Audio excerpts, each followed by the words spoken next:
Hello, everyone. I hope you can hear me and see me well. Welcome to another webinar. In this case, the latest market insights how to win the tech recruitment battle. This webinar is mostly focused on the Portuguese market, the Portuguese tech work market.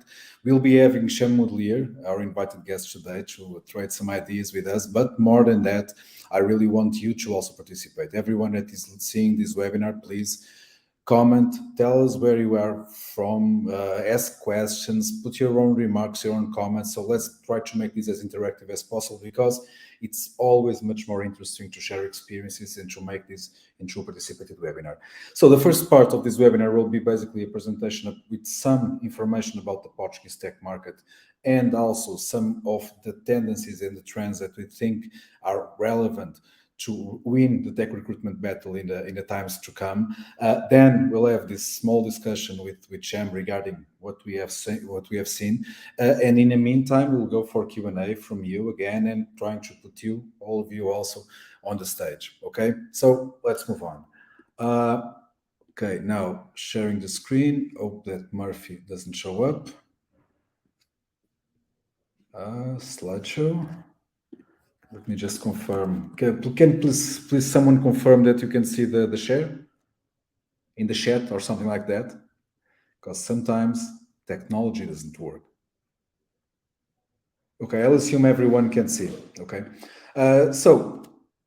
Landing.Jobs, maybe you all know it, maybe not, but we are a tech recruiter services company. So we have a huge platform with lots of pre-screened tech professionals from all over the world. And in Portugal, we are proud to say that we are the number one and the leader in this market. So we help basically people, tech professionals from all over the world, connect with companies from all over the world. And besides that, we also help with some other things besides the pure and play the recruitment services. We do employer branding, we do sourcing and vetting, we do recruitment post outsourcing, and also visa and relocation, employer of record, a lot of other services. If you are interested in knowing a bit more, please reach out to me and I'll gladly tell you more about this. So we work mostly, this is very important, we work mostly with tech talent from low and mid-income countries to companies in mid and high income countries, okay? Portugal and Spain are here in the mid area, but from the arrows you can see more or less what we do. And we are true believers and enablers of what we call the globalization of tech work. We'll be talking about this today a bit. So going fast, some introduction here. So when the pandemic was ending, basically, there was years, months of euphoria in tech recruitment. There were companies that were hiring lots and lots of people, sometimes without a lot of sense, and increasing salaries in a way that some people today might call crazy, you know. And then obviously what happened is that after the drunkenness comes the hangover, and layoffs have happened. So there have been ups and downs and extreme ones in the last years. At the same time, we have an economic crisis, not only because of the COVID pandemic, but also because of the war in Ukraine and the inflation. And this has caused, in terms of Portugal, a lot of companies coming to open tech hubs or to hire tech talent in Portugal. We'll see the consequence of this later on. And one thing that is certain is that the talent market gap in terms of tech professionals, it's growing. So we are not converging. When I say we, it's mostly Europe and North America, in terms of the number of tech professionals available for all the needs that exist. Okay, so there is a growing problem that is not being able to be solved. One thing that has really happened after the pandemic, and it was one of the most positive outcomes out of it, it was the globalization of tech work in the current form, in the form where remote work is naturally standard, and it has increased a lot the global flows of work between different regions of the world. Okay, so there's still a lot of changes going on because of the last years, what has happened in the last years. Some we are still looking at where is this going to lead, but this has happened. So the data that we're going to see is from this report. This is the Global Tech Talent Trends Report, the edition of Portugal, this year's edition. We have been doing this report for 5 years now. It's, I dare to say, the most complete and comprehensive report on the tech market in Portugal. And I'm just going to show some figures from it. You can download this report for free. The link will be or should already be there in the screen. So in terms of demographics, and I think that most of the the viewers today know a bit about Portugal geography. It's a small country. So, but most of the tech professionals, around 70%, are concentrated in the metropolitan areas, more in Lisbon and in Porto, and the rest of the persons are distributed across the country. These regions have been decreasing in terms of representativeness, but slowly. So there has been some movement of tech professionals to go outside the large cities, okay? But the most of tech professionals are still in the large cities. And in Portugal, there was one interesting thing for the ones that don't know the culture is that you have basically a culture that rewards a lot or prefers uh, what we call the perm, so the employee full time, people with a work contract, and not so much working as contractors. So this is something that in a lot of countries is different. For example, if you go to Nigeria or Brazil or Poland, a lot of people, probably more than half, are working as contractors. But in Portugal, if you are hiring in Portugal, probably the best strategy would be to go and to try to hire people with a work contract. In terms of companies type, so what we see is that the more traditional sectors, the tech consultancy firms, the corporate companies and small and medium companies still factor for about 70% of all the tech professionals working. But startups and scale-ups were growing in the last 3 years, but they have lost a bit, especially startups this year, and these more traditional sectors have grown. This division is very important because, as we will see, there are a lot of movements of people from companies in some of these industries to another. In terms of job roles or job categories, some people call it something else. We have divided these categories into basically developers and tech management, okay? And what we see, and this is the standard for the Western world, is that there is grossly one third tech management. So tech management, it's CTOs, project managers, technical team leaders, scrum masters, and 2/3 developers. So the usual full stack developers, backend, front end, etc., etc., etc. One interesting factor, or two interesting factors, is that full stack, backend, and front end still account for about 50% of the whole bunch of people that work in dev. But this year in Portugal, data scientists and data engineers have passed the front end developers. This is interesting because this specific category has been growing a lot in the last years. Some categories have been decreasing, like, for example, mobile apps developers. So the people that are native mobile app developers, they have been diminishing because the demand for them is also diminishing. Something that is also on the order of the day, remote, hybrid, or office. Well, we can take some conclusions of the data, not just from this year, but also from last year. The first is that office is basically at 6%. Last year was at 6%, this year is at 6%, so it will not change probably from this, at least in tech. But one thing that we have saw from last year to this year is that hybrid has gained traction in contrast with full remote. So there are less companies and people working in a full remote mode. And this matches a bit with our own experience in the ground, with our clients, with our talent, that both companies and people are looking to continuing to have flexibility in terms of the schedule, but promoting more presence in the office. Usually, and I can tell, at least my experience has been that companies are looking to have people in the office at least 2 days per week. There are variations, of course, but this trend is growing. In terms of career drivers, and this is just for obviously tech professionals that reside in Portugal, salary is still the top driver, but the work-life balance and the career progression categories have been increasing year after year. Okay, so there is a change here in the sense of people privileging more work-life balance and career progression. Things like impact of the work in society, recognition, status, and even professional stability, well, these are really not that much valued by tech professionals in Portugal. When it comes about job permanence, so what we saw from last year to this year, there was a small increase on the average tenure from 2.8 to 3 years, okay?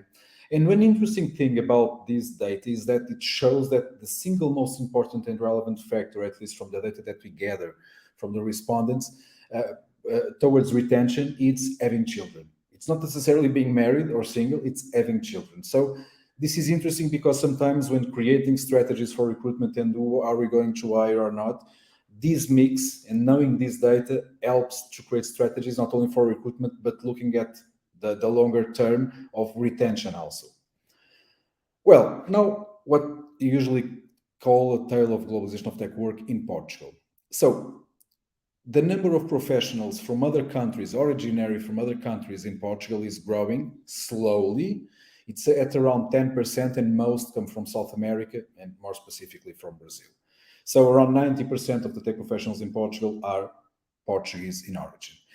The thing is that this percentage might look high for some, low for some. When we compare this to the other European countries, taking Portugal out, the percentage hangs on between around 20 and 25%. It depends on the country. So the other European countries have much more tech professionals from outside their country than Portugal has. This is connected, as we will see, to one of the ways to really solve the talent scarcity problem in Portugal. And one of the things that the talent that resides in Portugal is really keen is of not leaving the country. As some of you might recall, Portugal is a country of immigration traditionally. In the last crisis, in the subprime crisis 10 years ago, a lot of Portuguese tech professionals left the country, relocated, but now with remote work, well, they don't need to, right? And there is one curious thing. When we look at the data from all the countries in Europe, Portuguese are the ones that less want to leave their country. Okay, this is an interesting fact. It's not Portuguese people, it's tech professionals residing in Portugal. So it seems that Portugal is really a good place to be. But one thing that has happened, and this was kind of surprising last year, but it was confirmed this year, was the amount of people, tech professionals in Portugal, that were working for a foreign company remotely. Okay, so this is not companies that have come to Portugal to create tech hubs. This is people that are living in Portugal, working remotely for a company in the US, the UK, France, Germany, etc., etc. Last year, we were kind of surprised with 18.6% of persons working in this mode, but it has increased this year to 22.6%, more 4%.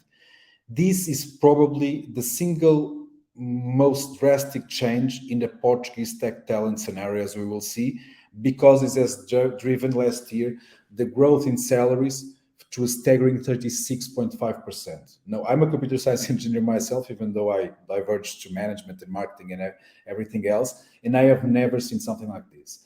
For you also to have a notion, the countries of the companies that are hiring more people in Portugal to work remotely across borders are United Kingdom, United States of America, Germany, Netherlands, and Switzerland. Not surprisingly, these are the countries that have highest spendings in IT and thus larger needs of people to supply their needs. And what has happened is that people that work for a company remotely cross borders have this year alone, in average, summing all, 60.8% more gross annual salary than people that are in Portugal working for a local company. So this is plain to see that the interest to work in this mode, it's huge, at least salary-wise. For you to have a notion, only the people that are working remotely across borders have had a salary raise from 22 to 2023. The persons that are working in Portugal for a Portuguese company or a company in Portugal, they have had a decrease of their salary of 0.5%. This basically shows that the pressure of foreign companies to hire people in Portugal to work remotely across borders, it's not diminishing, it's increasing, okay? And one of the most surprising things, even though the salary difference is huge, is that people say that the main reason for them to consider working remotely across borders is not salary, it's better work-life balance. So this is not only a question of salary, it seems like it's also a question of challenge, of work culture, of work process and methodology. So everything that is aligned with better work-life balance. This is important to understand because this has a huge impact in the Portuguese market, driving competition high when it gets to getting and recruiting tech professionals. Going from here to salaries, for you to have a notion of what has happened from 21 to 22, so the year of the end of the pandemic, this is the spike in terms of salary increase from 21 to 22, 36.5%. And this year, obviously, it has stabilized. So this is kind of there was a huge market correction and now we have a market stabilization. Even this small difference in this increase in the average salary that we have from 22 to 23, it's only composed of people that are working remotely across borders. So there was a drastic change. And one of the things that this basically explains that the Portuguese market was undervaluing and underpaying tech professionals. And when competition from foreign companies came, especially companies hiring remote to people here to work remotely across borders, well, the correction occurred. And this was also helped, of course, as we will see, for companies that come to Portugal to create tech hubs and startups and scale ups in Portugal. Okay, so but the thing is, there was a huge increase in average salaries. This is average, I must recall. Okay, we'll try to drill down on these values, but this is average. It has stabilized this year and probably it will continue like that. When you look at salary by region in average, well, what we see is that Lisbon pays a lot better than the rest of the country. Okay, and this is not a surprise because also the cost of living in Lisbon are higher, so this is kind of a positive feedback loop. But when you think about hiring people from different regions, well, this is interesting information for you to make your own recruitment strategy. When we go for job role, and without surprise, we have CTOs on top and maintenance and support in the bottom.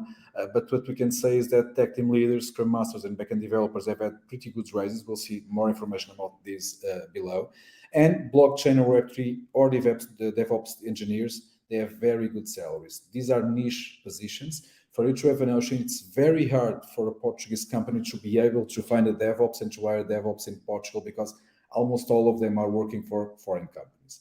Okay, one thing that has happened in data scientists and engineers, it was not only the increase in the number of people that work in this job category, but also they had a good rise in terms of salaries. Business applications, things like business intelligence, CRM, ERPs, they have lowered the average salary.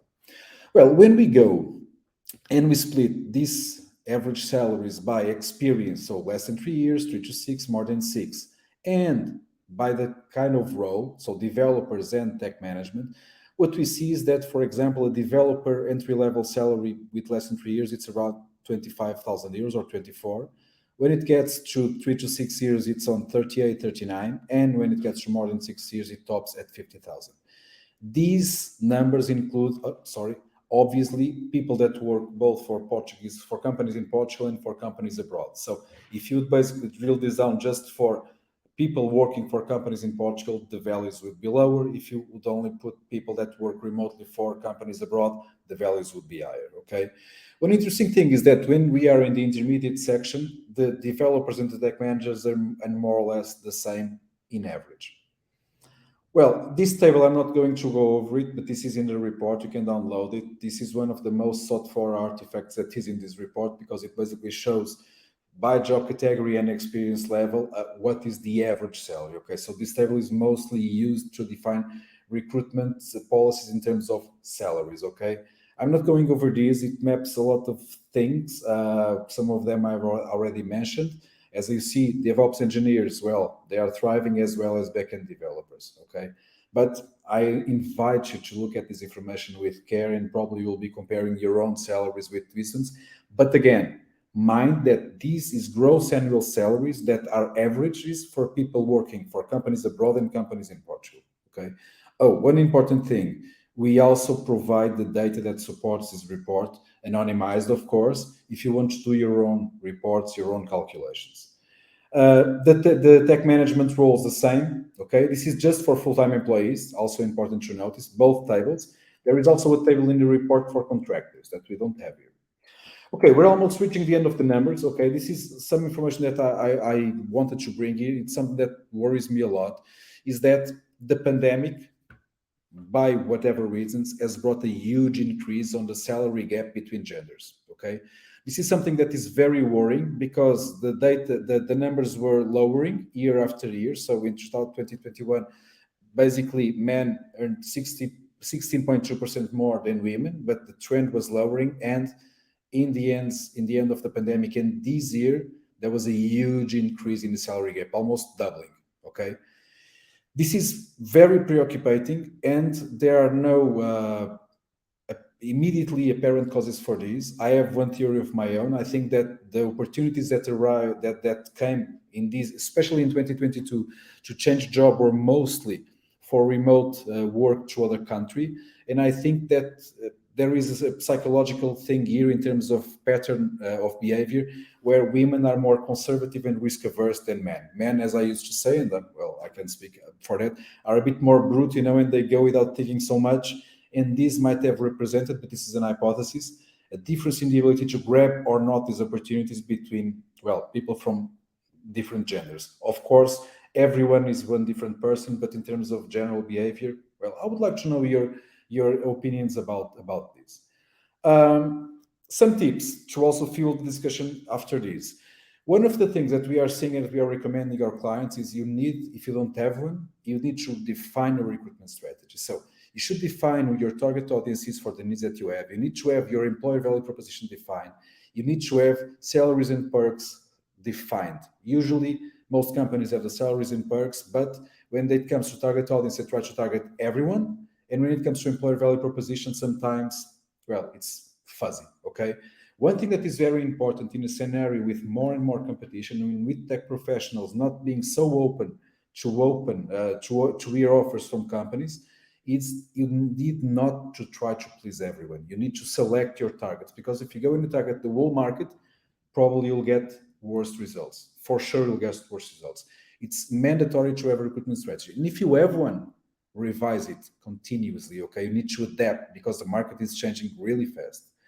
One thing that emanates from the recruitment strategy is that you need to have an employer branding plan. Being it a simple thing, being it a more complex thing, obviously, if you have a good brand of your company, that's good, but you can have a good commercial brand, but how is your brand seen as a tech employer?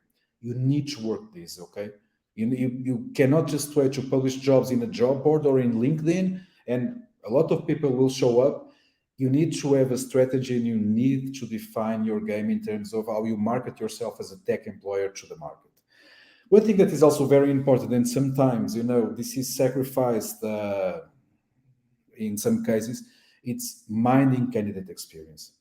You need everyone that applies to one of your jobs needs to be a potential ambassador, even if they are not hired, of your company. You need to treat them well, not ghost them, reduce the number of hiring steps at most, the number of interactions, be effective, be real, treat people well. This is very, very important, because one negative comment of someone that has been in one of your processes will exclude a lot of people from applying to your company. This is continuously a need to be done. It's not okay. We have defined the candidate experience, etc. It's good. No, assess it, evaluate it, ask the candidates for feedback, improve always. One very important thing, and this thing, for example, that we have seen about the salary gap in genders, we have seen a lot of companies, unfortunately, greenwashing diversity and inclusion. Yeah, everyone says that they have diversity and inclusion strategies and things in place. You need to really embrace it more than everything. A lot of companies do, fortunately, but some just try to put some cool and interesting words. They don't really live by it. And it's more than proven that this is not just a cool and beautiful thing. No, diversity and inclusion foster better results in terms of productivity, innovation, and creativity, and also, obviously, the overall work environment. One very important thing, and I see a lot of companies that I ask, listen, do you also recruit people from other countries? And they say, yeah, of course. But in the end, what we see in Portugal is that is not happening. It's not everywhere. I wouldn't like to exaggerate, but a lot of companies are really not doing this as they should. And let me tell you, a lot of companies are going to suffer because the talent scarcity will increase, the competition will increase, and when companies from other countries are poaching tech professionals from Portugal, and we are not doing the same, we have not embraced this globalization of tech work, okay? And we can, and we should. One very important thing when you are in different geographies is try to use tech recruiters that have local knowledge of the people that you are trying to source, trying to recruit. People are suspicious when they face someone that they do a question and then are not certain of the answer, okay? This is very important. You need, again, this is part of the candidate experience, work that. And one very important thing, you should definitely avoid quests for unicorns. What is this? Tech recruiters, the department receives a request for a senior Java developer, and now a senior developer in Ruby on Rails. Okay, there are not a lot of Ruby on Rails people, for the ones that do not know that. And probably they will be kind of strict, the tech recruiters, in trying to find exactly that person, but probably they will not find it. And sometimes, and for everyone that knows a bit about tech, any senior programmer that is good learns Ruby on Rails very fast and it's up to speed very fast. So you need, and this is the next point, you need to continuously interact with your internal clients and pose them some questions and avoid leaving a lot of very good professionals at the door just because they don't have the right word on their CV, or you are trying to be very strict, and to feel completely demanded that the internal client has told you. Probably in this case that I've told, if you went for your internal client, your tech manager, whatever, your hiring manager, the person that would be basically managing the person, you would find out that they would be willing to consider people that do not have experience in Ruby on Rails, for example. So avoid the quest for unicorns. Sometimes it's just an excuse to really delay and hire. And believe me, when I say this, it's more important to meet the hiring goals, even though there might be one or two bad fits, than just not meeting the hiring goals and not having the people that your company needs to really continue to be competitive and innovative. So it's very important that tech recruiters need to be a way into the company, obviously not allowing everyone, but they should not put themselves as a barrier. Everyone must feel welcomed, even though if they do not get to the end of the process and enter the gates of the company. And this is it. So I hope I didn't take too long. Probably I did. I would now like to ask Sham to join me if he's there. I don't know. Sham, are you there? Maybe not. Well, people, now I would like to, while Shem does not join us, to have some questions, comments that I might ask you to pose, to discuss. Nothing from the data. Okay, I'll leave it just for a moment. Can I ask how many of you already knew some of this data, for example?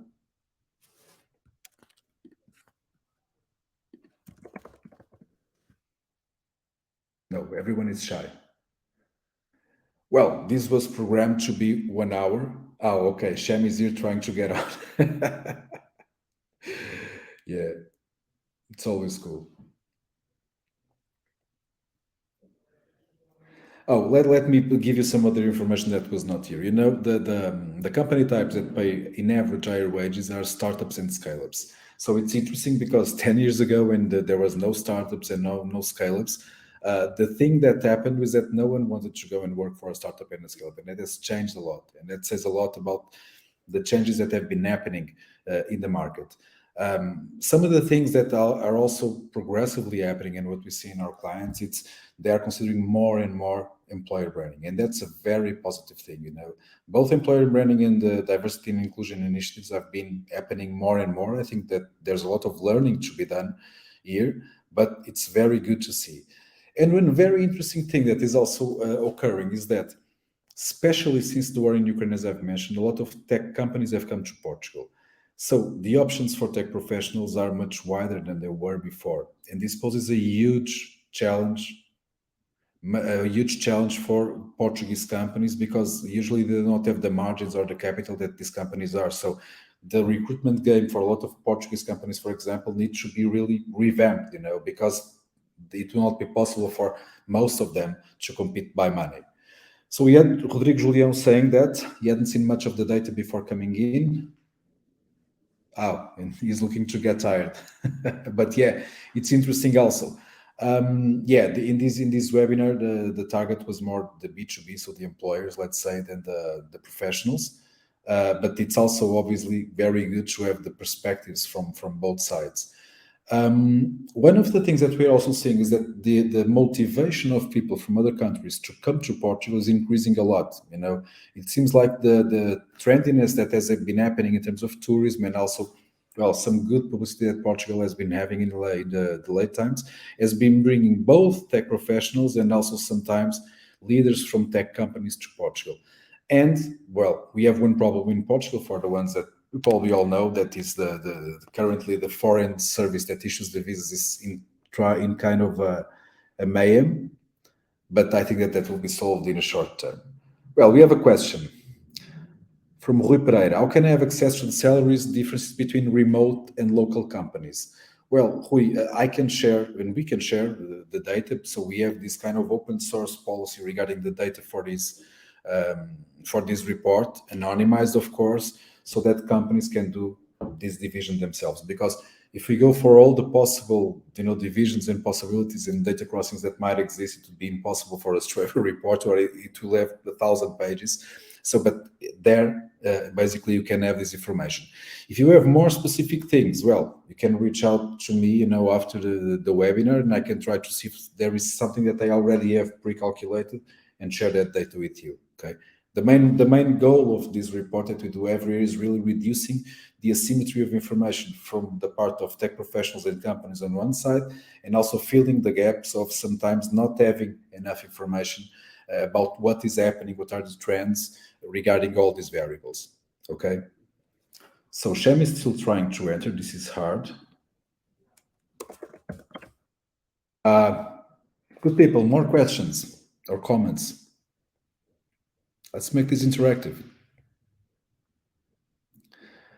Can I ask a question to companies here? How many of you are basically having an hiring freeze, or are resuming hiring, or have continued hiring? I don't have polls here. It's a shame, but it's also interesting because we in Landing.Jobs see the market as mixed. A lot of companies are basically in hiring freezes, but saying no, but we'll resume very briefly.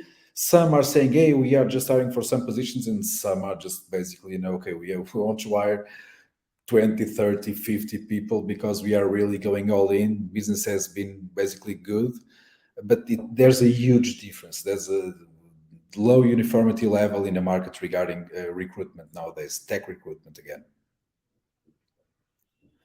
Okay, so let me just do something here. Try to get Jem on board.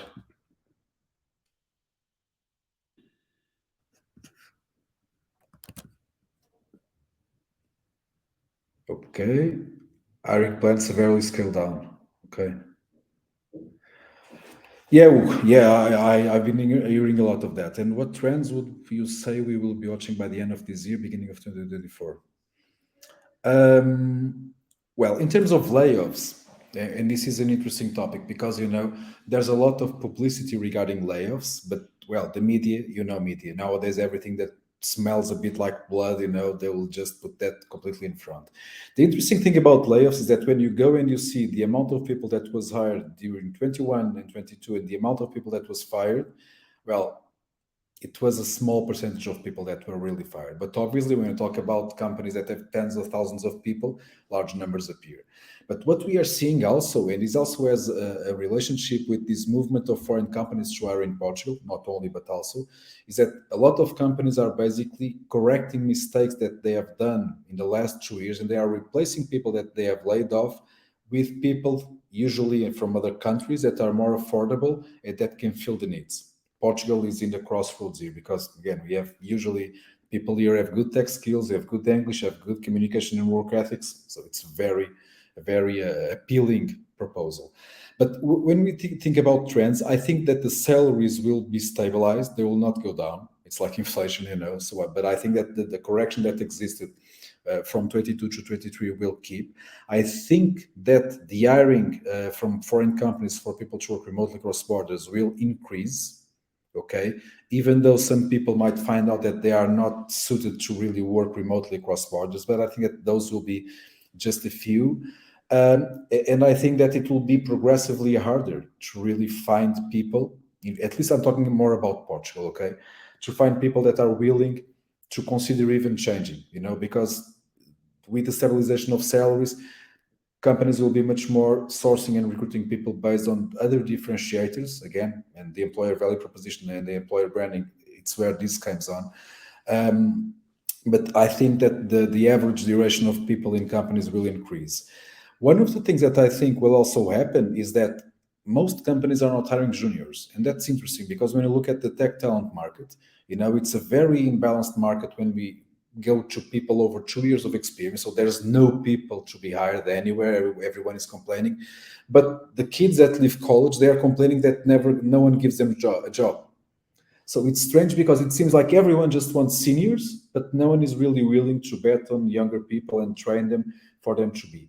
Obviously, and something that I also tell these younger people is that they need to not do something that has been done in the last years, is that they start working in a company and they are out of there 6 months later because they just go something. So there needs to be a mutual commitment for young people to really be able to enter the job market, to gain experience and not just start bouncing around. So what we are seeing is that if these things change in terms of behavior, so companies starting to reconsider younger tech professionals and younger tech professionals learning that they need to change a bit their work ethic, I think that there will be a huge increase in the hiring of younger people. And something that I don't know if it will happen or not in terms of trend, but I think that there will be no escape from this, is really starting to hire people from other countries. And I think that the main option will be for them to relocate. There are two big variables here that I think can prevent this trend that I already thought was going to happen in 2023. The first is really the barrier that nowadays the issuance of visas for Portugal is. It's a huge problem, not just for tech, for the whole economy. And the second is really companies understanding, especially the Portuguese-born companies, that they need to really adopt English as a language that they will be always speaking and communicating in.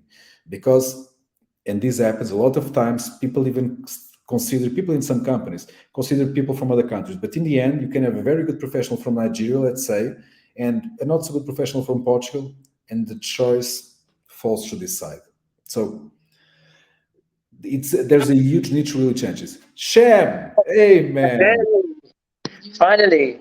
Isn't it fantastic? CEO of a tech company can't use tech. Yeah, so Shem, welcome. So we have already done the first part. I think you haven't seen it, but it was a lot of data that you already know from our yearly report. And we talked a bit about some of the trends that are going to basically, we think are going to be important and relevant for tech recruitment in next year. But I would like you to present yourself, first of all. Yeah, hi. My name is Sam Butler. I'm CEO of a tech company in South Africa called Datonomy Solutions. Focus is data and digital. Our customers are mostly the banks, the insurance companies, and the biggest retailers in South Africa. And our services are either through supplying resources, scarce skills in the IT space, much similar to what you have in Portugal, as well as doing custom dev and selling products and services. We have very similar challenges, but also some slight differences in South Africa. So perhaps then I can share some of the differences, but also ask some questions in terms of the things that are similar. So I did catch all of the things that you presented, and one of the things I found interesting is that we've seen certainly in South Africa and maybe around the world, that post-COVID there was a move towards coastal towns and sometimes even inland, so that people could have a quality of life. And I'm so curious why that move hasn't been the same in Portugal.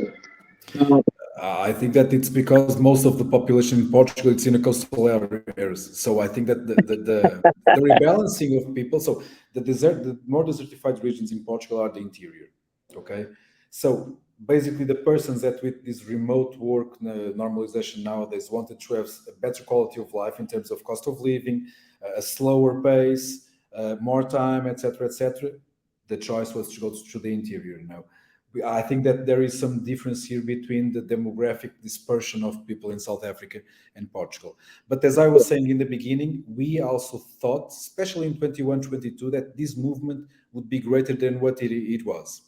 Okay, because we have seen a lot of people returning to their own towns to basically be near their family and leaving Porto and leaving Lisbon.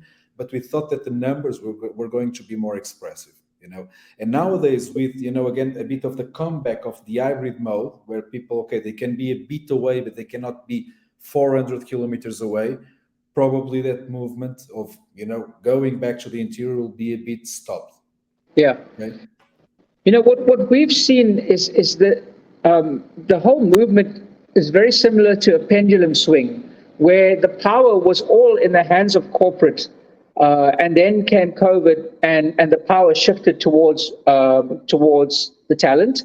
And of course, this is in the backdrop of a shortage of tech talent, an ever-growing shortage of tech talent. But the power differential shifted. And we noticed a lot of people, we couldn't, if they said to us, if the job is not remote, we just won't take it. But now again, with the layoffs from the big companies, Microsoft, etc., that could have again affected things as the power is shifted and people are forced to go to the office. It'd be interesting to know the statistics of the move to hybrid, how much of that is backed by the talent versus companies in power enforcing it. But my first question to you before you answer that question is, what happened to all the people that were laid off? Where did they go? But the thing is that in Portugal, there were not a lot of layoffs. It was a very small thing because, again, the base salary that was practiced in Portugal compared to the other countries were so low that this correction that occurred from 21 to 22, it was not predictable, of course. It was a surprise to me again, but it makes sense when you consider all the factors, right? So there were not a lot of layoffs in Portugal, or at least they were not felt. The companies that we knew lay off some people in Portugal were usually multinationals. For example, Microsoft laid off some people, but usually I think that they were not even tech, they were kind of more business-related people. So this was not felt in Portugal. What probably has happened a lot more is people leaving their former jobs to, for example, grab these opportunities of working remotely across borders, gaining a much higher wage. Okay, so I think that the countries and what we see in the US and in the UK and in much more richer countries where there was completely crazy hiring sprees of tech professionals with crazy salaries, well, that should come down because there was not an evolution of the productivity that these guys or girls could bring to the company and the salary that they were earning, So I think that there was a lot of differences in the way that this market correction occurred from country to country. That's what we are seeing. I think it would be interesting to see the statistics of how many people moved out of corporate into the startups market. And, what we're seeing in general in terms of the shift is obviously people used to have a job for life and then they started changing quite often. The other trend we're seeing is that people are becoming more and more independent and managing their destiny themselves, whether it's going into your own business or joining startups or having side hustles and leveraging their technology skills. So, as much as these pendulum swings of power go back and forth, I think there are subtle changes that are going to have a long-term trajectory. And what we're seeing, which I think is probably a global trend, is towards what we call independent contracting, people becoming more loyal to working on projects that are going to create career security than staying in one job, which may be the most insecure thing. It seems very secure because you have a stable income, but your future is only dependent on how interesting the things that you're working on are. And so we're seeing that kind of shift happen. But I think that there are two factors there, and that's important. One of the data that I presented was precisely the amount of contractors in Portugal, people residing in Portugal, and that number has kind of been stable in the last years. It's 9%, So, but this clearly indicates that the movement towards being an independent contractor, which by logic, in a market where the talent has almost all the power would be the natural movement, right? It still doesn't happen. While in some other countries, as I've mentioned, it's a blast, almost everyone probably is working as a contractor. So, but I think that it's really a question of culture, and not just from the tech professionals, but also from the companies, because a lot of companies probably would not know how to work in that mode. So I think that if that movement is to occur, there needs to be companies willing to really work in that way. And I think that it will depend a lot on the types of companies, of the stages, the development stages of the companies, because probably, I don't know, a startup in the beginning building a core team probably would not may consider one or two contractors, but they want people to, create that core team. But one thing that we see, which is interesting, is that even though we have around 22.6% of the tech professionals in this report stating that they work remotely for a company. Only 9% said that they are workers. So a lot of these people that is working for a company in another country remotely, they have some kind of work contract, probably an employer of record situation or something like that. So they still want to have some kind of work contract, even though they work in a fully remote way, sometimes for countries that are very away in terms of time zone. Yeah, yeah. So It's going to be interesting to monitor these micro trends as they, I think a micro trend can suddenly, depending on how the powered pendulum goes, can suddenly become a macro trend. So it's worth, keeping them in mind.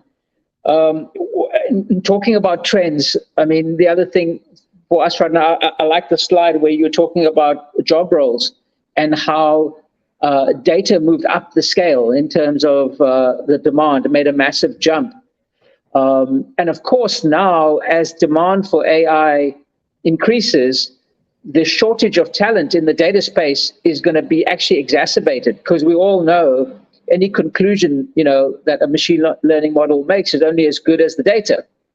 And so if that was not a problem already, I anticipate that this demand is going to increase far more. I mean, right now we're leveraging public data, but for companies to create competitive advantage, it's going to be all about how to integrate their own unique data and build models that are proprietary models.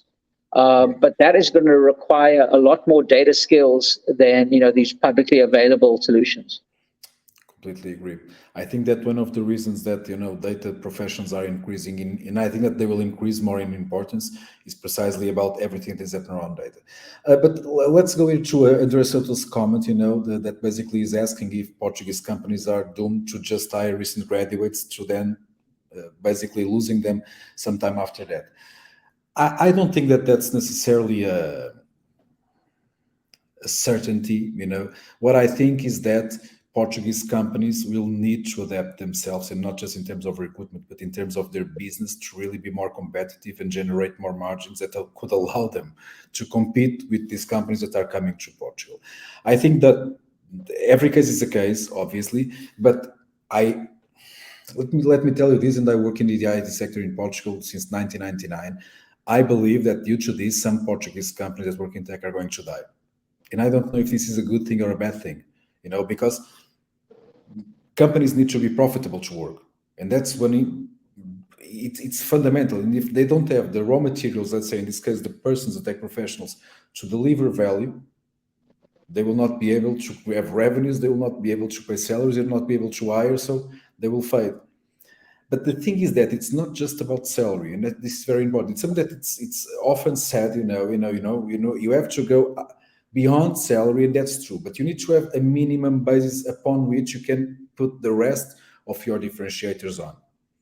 But the game, the competition, the stakes, they are increasing day by day. So there is going to need to be, again, an adaptation for this. And it's not, I heard some people say, for example, we should close, and stop people from creating tech hubs in Portugal or even hiring people here. We cannot close ourselves to the world. We are not in those times anymore. We live in an open society, in an open world. That's impossible to do. So we need to adapt, not just complain. And it will be hard, of course. It will be hard for everyone, but that's the way to evolve. So some people will thrive, some will not. But I don't think that it's a fatality, for Portuguese companies to be destined for this. I don't believe, we need to react more and more. Shem, what do you think about this? Just one thing. Shem basically came from South Africa and he's now living in Portugal. So there's also something to be said around this, right, Shem? Oh, absolutely. Absolutely. And, I don't think I'll be going back to South Africa in a hurry. And, I think this is why Silicon Valley became Silicon Valley. And this is why Portugal is going to be that. I see a very big future for Portugal. And that's why I find it so interesting that the foreign talent in Portugal, the numbers are not matching other European countries. But if you look at the factors as to why Silicon Valley grew so fast, is obviously there's some factors like the availability of the investment Of capital. community, but also quality of life. So you've got quality of life. I'm not sure the maturity of the investment community can always be better, I think, but I'm quite curious as to why there's such a gap, and what can we do to close it faster in Portugal?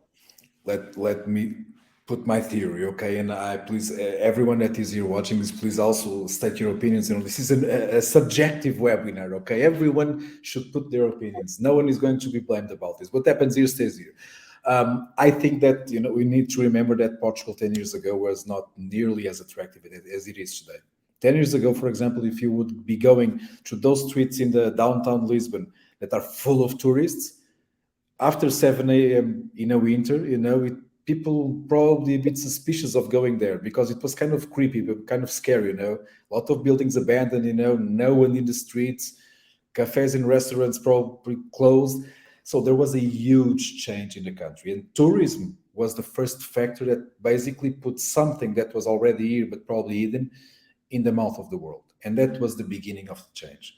At the same time, in 2012, started the startup hype. There was this kind of some crazy people, I was amongst them, that started, quitting their jobs and starting to do startups. So when that has grown and a lot of things have, then Web Summit came, and that also obviously projects. So a set of factors have basically been putting Portugal in the crossroads of the tech world and being appointed as one of the next possible big tech hubs internationally. Then, of course, there are some things that are negative, like the war in Ukraine, that brought a lot of companies to Portugal. Well, that's serendipity, And having a good set of tech professionals with a low wage that is being corrected was also interesting to make foreign companies, be interested in Portugal. But I agree with you. And the main difference that when you see those 10% of people working in tech in Portugal from other countries and the 20 to 25% in other countries, was that other countries in Europe were more attractive long ago than Portugal was. So we're kind of late. But the thing is, and as I've said, people want to come here, people need to be recruited, and the government needs to solve the visa problem. That is a huge barrier that's damaging everyone, Yeah. So, but again, we can look at this from the negative side, though. So few, 10%, or as an opportunity, and I think that we should look at this as clearly as an opportunity. Yeah, I think when looking at this situation, it's worth looking at it from the perspective of a Portuguese company looking to hire tech talent, the government, Portuguese talent looking for work, and foreign talent coming to live in Portugal. And the scenarios are quite different for each of those, and it would be very interesting to get deeper into the research for each of those, where all stakeholders are benefiting, and what is the blockers, and what do you, what could the government do more? What is how easy is it to come? How easy is it to get set up? And what would be some of the incentives from a government perspective? And then we can go through each of those stakeholders. Yeah, but there are already a lot of incentives for companies, for example. The thing is that you can have the incentives, but if then you don't have the context for those incentives to be used, i.e., for example, most Portuguese companies basically were turned to the internal market for 20, 30 years. And obviously the internal market, we're talking about an economy that it's not very high in terms of value. It has a low value. That's one of the main problems of the Portuguese economic system. The other is we have small companies, 99.6%, it's small and medium businesses. So they do not have the scale sometimes to be able to go and compete in international markets. It's not just a question of capital. So there is a need to create vehicles to really promote it. And the Portuguese tech is as good or better in some cases than the other tech.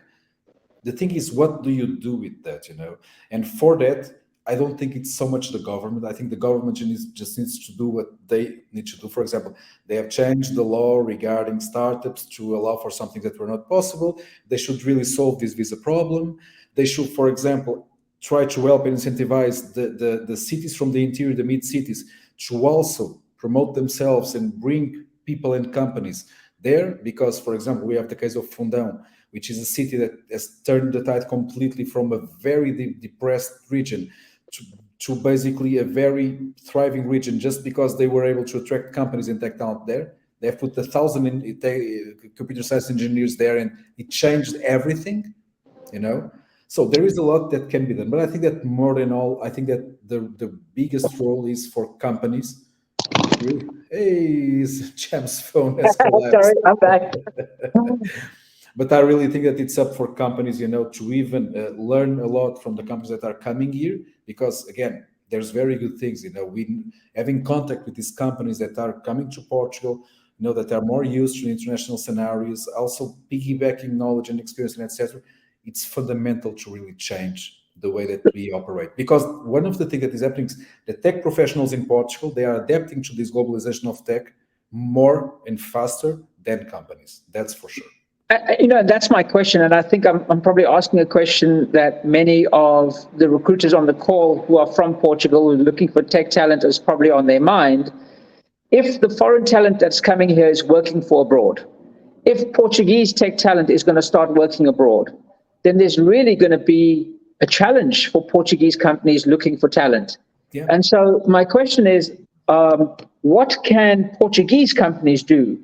You know, what levers do they have? Because they possibly, you know, can't compete on price. So what advice would you give to Portuguese companies looking for tech talent, or what other levers should they be leveraging?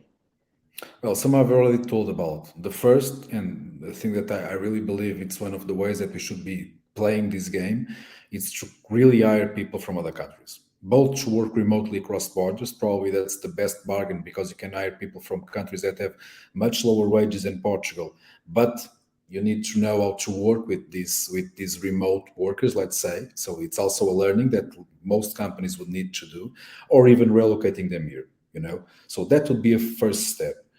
The second is obviously trying to, on the other side, try to position their products and services in richer markets to be able to free more margin, to be more competitive salary-wise. That's kind of obvious also. But then I also think that there's a lot that needs to be done in terms of the differentiators that need to be put on the table from Portuguese companies, like all companies, but there needs to really be an investment in this. And when I mean investment, it's not necessarily a monetary investment. You know, sometimes it's really thinking things through.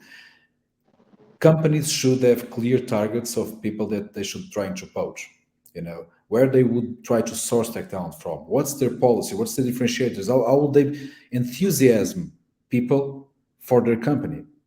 Okay. For example, here in Landing.Jobs, we're also a Portuguese company. We work in the international market also, but I can't compete with these companies that are hiring people to work remotely across borders here. So I need to thrill people, give them challenges, you know, make them feel that they work in a great place, and that it's not so much in the beginning, but then during their whole life cycle here, they need to feel that, okay, there's a very good thing on working there. Because I also cannot compete in sheer salary. It's impossible. But it's not impossible. But the thing is that if you really, but let me tell you a story. Computer science engineer, me from Technic, it's considered the best school in Portugal of engineering, whatever. Some will disagree, and I might also disagree. Again, my first salary in 1999 was 1,100 euros net. It's the same salary that is being paid to graduate tech professionals, people out of college nowadays, in most cases. So something has not happened here. So and it's not just, again, the low value economy. It's also a matter of mindset. You know, you really need to make an investment up to your capabilities, of course, and then work with people to really make them feel that they belong in that company, that they belong working with you in terms of culture, the environment, the whole ecosystem, let's say the internal ecosystem. That's very relevant. But again, there are no miracles here. There are no snapping, no the fingers, and suddenly the Portuguese tech companies that cannot compete on salary attract everyone. No, it's not possible, of course. So, yeah. But it's not impossible. I think that challenge, work-life balance, you know, the culture, there are mighty important factors in all of this. Yeah. So the transition, so one of the ways, like you said, one of the big ways for Portuguese companies would be to get familiar with hiring resources from other countries, and there may be some cultural challenges to that, and you know, culture takes time. I think another thing that I'm seeing is that automatically means working remotely. So there's both hiring from another country and then working remotely. And what we're noticing, and I'm curious your observation, is that many companies are going to hybrid and going back to the office because after 3 years of working remotely, it may have worked, it may not have worked, but the talk was always, about going back to normal, as opposed to really saying, what is the right mix? And could we be fully remote? And if we were to be fully remote, how do we do that properly? And so I still think there is, if you look at talent, I think the biggest, in a market where you can't find talent, they're globally accessible, if only you could work remote. So for Portuguese companies, learning how to work remotely in a way that ticks all the boxes is possibly the main lever, where other companies are just going back to the office because it's just easier to do so, because it's familiar. Probably the one gap in the short tech skills market for Portugal would be to learn how to do it better than other people. Yeah, but I'm one of the ones that believe in hybrid and full remote. It depends really on the configuration. I think that the main thing here, obviously, and I'm not talking about full remote, because full remote, it's a different game. A lot of companies cannot go there. It's having all the process very well defined, all the KPIs and the communication being made asynchronously. That's a very hard game for most companies. And I believe that they will not be able to really reach to that point. But I believe in a mixed setup of distributed people or teams that cover the needs. But this needs one thing: management, And I think that that's probably the point of possible failure, or the most critical factor for success for this usage of this globalization of tech work to work. So to have people in different countries working for your company, while you have also probably a local team that might be hybrid. It's management. It's really the ones that manage people. And when I say manage, it's not manage in a military way. You do this, you do that. The culture is this, the culture is that. It's really people that that leverage of the other people, that leverage the organization, that are able to be humane, professional, and it's supportive at the same time, and make shit happen. And I think that probably this will be one of the main challenges that companies that might be considering this solution to really cater to their talent needs. This will be one of the main barriers. But again, it's not impossible. It depends on the quality. It's always the quality of people. Always. Yeah. Always. Yeah. Shem, beautiful audience that unfortunately we cannot see your faces. Well, this is a wrap. Shem, thanks a lot. You were late, but you were good, very good. It was a pleasure having you here. Really, otherwise I would be just, tap dancing around the screen. To you, beloved audience, thanks for watching this. We really hope that this was useful for you. Well, we'll be making more webinars about this topic and others.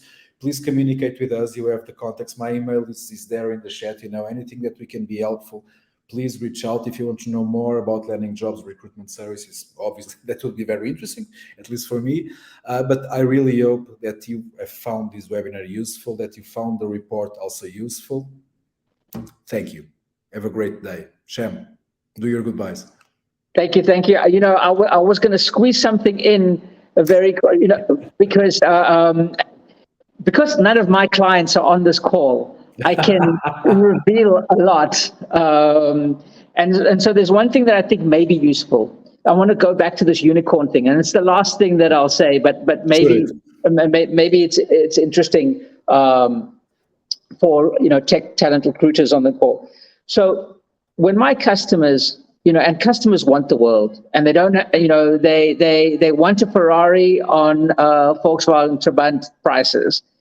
When we get a unicorn request, we look at a couple things. The first thing we look at is how quickly will the customer make a decision, and how hard or how easy is it to find the person. When you have a unicorn situation, so we qualify all of our leads, because any company that's trying to resolve, looking for tech talent, if it's a unicorn, it's much harder to find. So I have to decide, do I put all my effort into to find this unicorn that's 1 in a million, or do I close 3 other deals? I'm going to go for close 3 other deals. And so that might happen in a lot of instances. Now, you take that situation and you look at most companies have a vision and a strategy and an execution that involves achieving, some tech platform, implementing some technology. So companies have to think very carefully about this unicorn thing. If I have this unicorn and I don't find anyone and I hire no one, what is the opportunity cost of not reaching my project? Because yes, I didn't find my unicorn, but the bigger cost is the fact that I didn't move forward. And what we've started to do, we didn't just not look for those unicorns. We went back to our customers and said, there's a couple of stakeholders. HR and the people department have a very important role to play. But so too does the line manager, the hiring manager, the tech manager that this person is going to report into.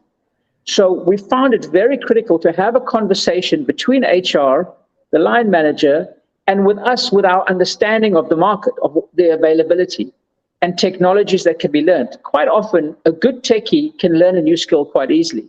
The line manager might say, maybe if he doesn't have these three, we'll hire them. And there's a huge opportunity there that if the three parties can come together as partners, not as suspicious of each other and whose intention, but to say, if we get this right as a partnership, then everybody benefits. The recruiting company benefits, the talent benefits, the company benefits because it gets to execute its strategy. And I think that's a real big opportunity that isn't tapped into enough. So, my last 2 cents. No, managing is compromise, man. I mentioned something very, very close to what you said. And I think that it's a very great last advice.